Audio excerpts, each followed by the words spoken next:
नमस्कार साथियों, 107.8 FM radio जयघोष पर मैं समरीन आप सबका स्वागत करती हूं, अभिनंदन करती हूं और कार्यक्रम शुरू हो चुका है विमर्श। और विमर्श में आज हम बात करने वाले हैं हिंदी सिनेमा में दिखने वाले सीन्स के बारे में जो खूबसूरत कैसे दिखते हैं, चाहे वो एक्टर एक्ट्रेसेस हों, चाहे वो पिक्चर्स हों, चाहे वो आपका सिनेमेटोग्राफी हो। उनको और ज़्यादा खूबसूरत और बेहतरीन दिखाने के लिए जो पहले से तय सीन्स को तय करते हैं या उनको पिक्चराइज करने का काम करते हैं, ऐसा एक व्यक्ति आज हमारे साथ स्टूडियो में मौजूद है। हम आपकी मुलाकात कराते हैं director of photography mister Naren Gediya से। बहुत बहुत स्वागत है आपका। Thank you so much. Naren ji, क्या है आपका बेसिकली डीओपी का क्या काम होता है, और हम चाहेंगे कि आप हमारे दर्शकों को और श्रोताओं को बताएं कि किस तरह से ये एक फिल्म के लिए कितना ज़रूरी होता है ये काम। Basically director of photography, basically ये वर्ड जो है वो हॉलीवुड से रिलेटेड किया गया है। यहाँ की बेसिकली इंडस्ट्री में director of photography means like it's a part of like director जैसे होते हैं वैसे इस तरह का एक ये डेजिग्नेशन होता है। Cinematography is one of the way, basically cinematography मतलब जो camera operate mean there are different ways, बहुत सारे नाम है इस चीज़ पर्टिकुलर के लिए। जैसे कहते हैं कैमरामैन कहते हैं, जिसको सिनेमेटोग्राफी कहते हैं। डायरेक्टर ऑफ फोटोग्राफी वो होता है कि जो पर्टिकुलर उस डायरेक्टर से रिलेटेड जो उनके विजन्स को वो क्रिएट करते हैं अपने थॉट्स के बेसिस पे, उनके थॉट्स के बेसिस पे। लाइक आप डायरेक्टर आपको एक्सप्लेन करता है ना, आप एक उसको पर्टिकुलर सीन उन्होंने एक्सप्लेन किया, उन्होंने बोला कि बस मुझे ये खूबसूरत ये चाहिए कि एक लैंडस्केप चाहिए जिस पे मुझे है ना ये सीन को डायरेक्ट करना है परफॉर्मेंस के साथ।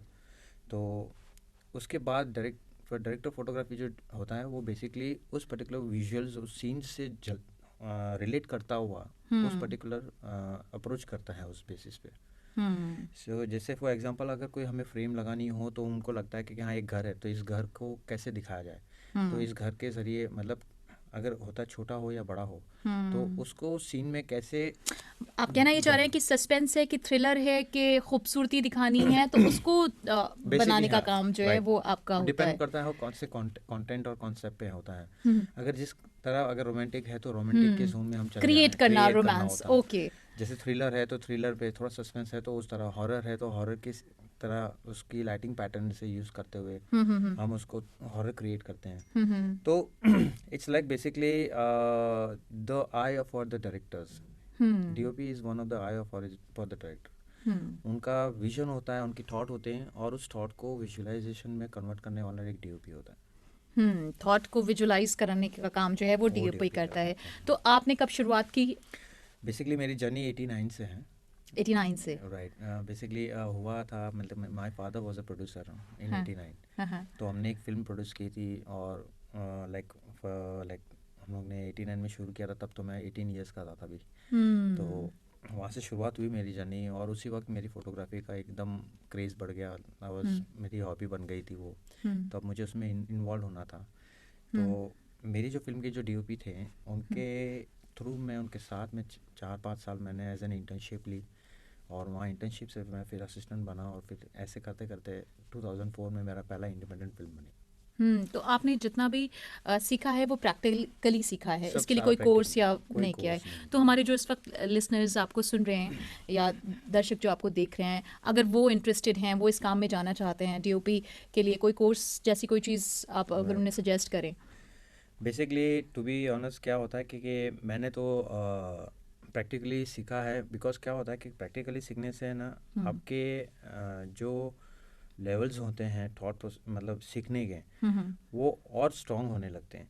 इवन थियोरिकली आजकल क्या हो गया है, काफ़ी इंस्टीट्यूट्स आ चुके हैं जैसे FTI है जो पर्टिकुलर हर सारे कोर्स वगैरह करवाते हैं। बट मुझे वो मौका मिला नहीं है और ना ही मैं उस वक्त पर्टिकुलर जानता था इस चीज़ को।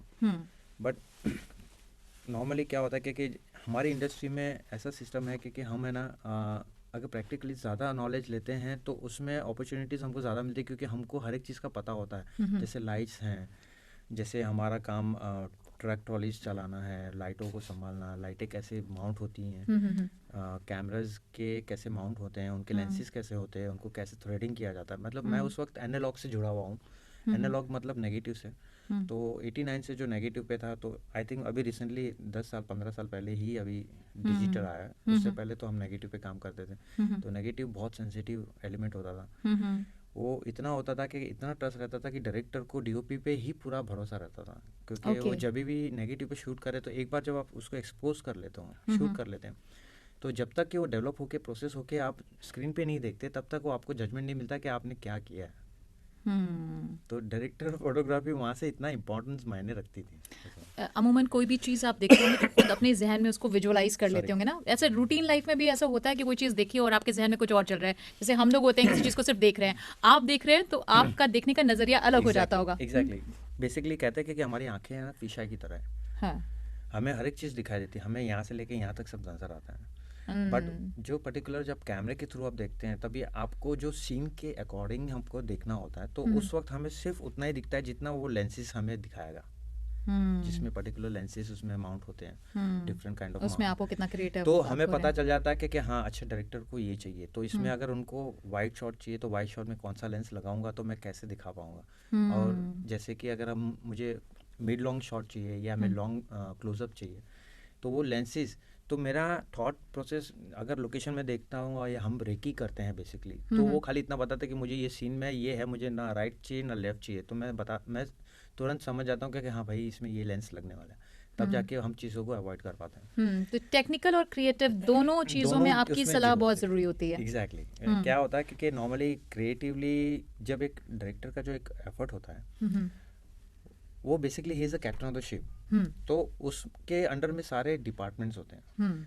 और वैसे कहा गया है कि हमारा एक सेइंग है, ये director is the captain of the ship, DOP is the seller of the ship, and producer is the owner of the ship. तो रास्ता ये है कि जब तक अनटिल अनलेस अगर आपका सेलर अगर परफेक्ट नहीं होगा, डायरेक्टर कितना भी डायरेक्शन देने में सेलर अगर टाइम जगह पे अगर ये शिप को नहीं पहुंचाता है, तब तक कि वो चीज़ होती नहीं है। तो यही है कि अगर एक स्क्रीन प्ले या स्क्रिप्ट या चीज़ें बनाई जाती हैं, कॉन्सेप्ट बनाया जाता है उसको आर्टिस्टों को ध्यान में रखते हुए, तो हर एक चीज़ से रिलेट होना ज़रूरी है डीओपी को, चाहे वो क्रिएटिवली हो, चाहे वो रिलेटेड टू लोकेशंस हो, चाहे वो रिलेटेड टू कॉस्ट्यूम से हो, कलर कॉम्बिनेशन से हो, बिकॉज जब वो विजन क्रिएट होता है, वो विजन में सारी इनपुट्स डीओपी की होती हैं उसमें। लाइक जैसे एक प्लॉट लिया गया, जी। फिर उस पर स्टोरी बनी, फिर उसका स्क्रीन पे लिखा गया, फिर Right. स्क्रीन प्ले के बाद जब वो शूट शुरू होता है तब से जी। आपका काम शुरू होता है। या या प्री प्रोडक्शन से स्क्रीन बेसिकली होता है ये, बेसिकली प्री प्रोडक्शन का काम कैसा होता है कि प्री प्रोडक्शन में शुरू जब डायरेक्टर करता है, वो अपना एक स्टोरी क्रिएट कर लेने के बाद उसके बाद वो काफ़ी टाइम से फिर वो डीओपी के पास आता है, डीओपी से रिलेट होता है कि मैं ये फिल्म है, मेरा ये विजन है और मैं ये देख रहा हूँ, तो डीओपी का उनकी शुरुआत पहले से हो जाती है, क्योंकि वो ट्रस्ट पे डिपेंड करता है, क्योंकि एक डायरेक्टर को एक डीओपी पे डिपेंड, क्योंकि अगर वो 100% देने के लिए अपने फ्लोर पे, उनको 40% रिक्वायर होती है डीओपी, 60% भले वो खुद अपना करते हैं, बट 40% होती है जिसके ज़रिए वो एक टाइमलाइन बना लेते हैं। एक्टिंग के अलावा जितना सब हम देख रहे होते हैं उसमें डीओपी का बहुत इंपॉर्टेंट रोल होता है, राइट? उसमें रिलेटेड टू मेकअप हो गया, रिलेटेड टू कॉस्ट्यूम्स होंगे, मतलब सब कनेक्टेड है सारी चीज़ें। ये बेसिकली एक यू कैन सर्कल है, जिस सर्कल को अगर आप परफेक्टली पिलर्स को प्रॉपर्ली नहीं जोड़ते हैं, क्योंकि राइटर होता है जो डायरेक्टर से रिलेट होता है, म्यूजिक होता है डायरेक्टर से रिलेट होता है, जब ऑन फ्लोर होता है वो बेसिकली कॉस्ट्यूम्स होगा, मेकअप होगा, स्टारकास्ट होंगे, उसके विजन्स होंगे, उसकी लोकेशंस होंगी, उसका एक एडिटिंग वर्जन होगा, तो ये सारी चीज़ डीओपी से रिलेट होती हैं साथ साथ में, क्योंकि क्या होता है कि हम कभी कभार हम टाइमलाइन को लेकर चलते हैं, उस टाइमलाइन पे अगर हमने ख़त्म नहीं किया तो टाइमलाइन एक्सटेंड होने का एक रीज़न बनता है, इसीलिए डीओपी को पहले से इन्वॉल्व किया जाता है, ओके। जिसके ज़रिए उनके अपने थॉट प्रोसेस पे चल जाते हैं। नरेन, इस वक्त उत्तर प्रदेश की अगर बात की जाए तो बहुत सारी हिंदी फिल्में जो हैं वो यहाँ शूट हो रही हैं। आपको क्या लगता है कि इसमें टेक्निकली सपोर्ट को और कितनी ज़रूरत पड़ती है, या फिर आप इसका क्या भविष्य देख रहे हैं आगे?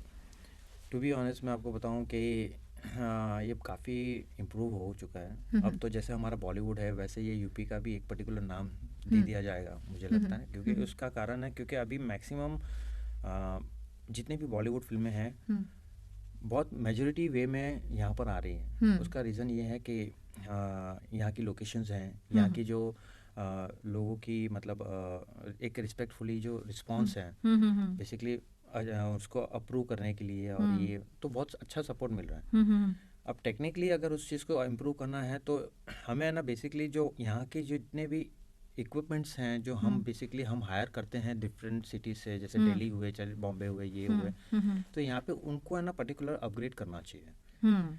जैसे इक्विपमेंट से रिलेटेड हुआ, लोकेशंस तो हैं ही हैं, फिर काफ़ी डिपार्टमेंट्स हैं जो पर्टिकुलर इस लेवल पे काम कर रहे हैं, क्योंकि अभी बॉलीवुड का एक बार आना हो गया, बॉलीवुड हो चाहे साउथ फिल्म इंडस्ट्री हो, टॉलीवुड हो या कुछ भी हो, तो ये लोग अभी आते रहेंगे। और मैंने अभी रिसेंटली मैं अभी जो रेकी पे आया हूँ, तो एक साउथ की फिल्म आई हुई है, वो आगरा में शूट कर रही है। अच्छा। तो बेसिकली ऐसा है कि अभी लोग आ रहे हैं, तो उसके लिए ना हमें ना एक ऐसा ग्रुप बनाना, ऐसी यूनिट बनानी पड़ेगी जिससे हम है ना एक पर्टिकुलर नाम दे पाएँ इस यूपी फिल्म इंडस्ट्री को।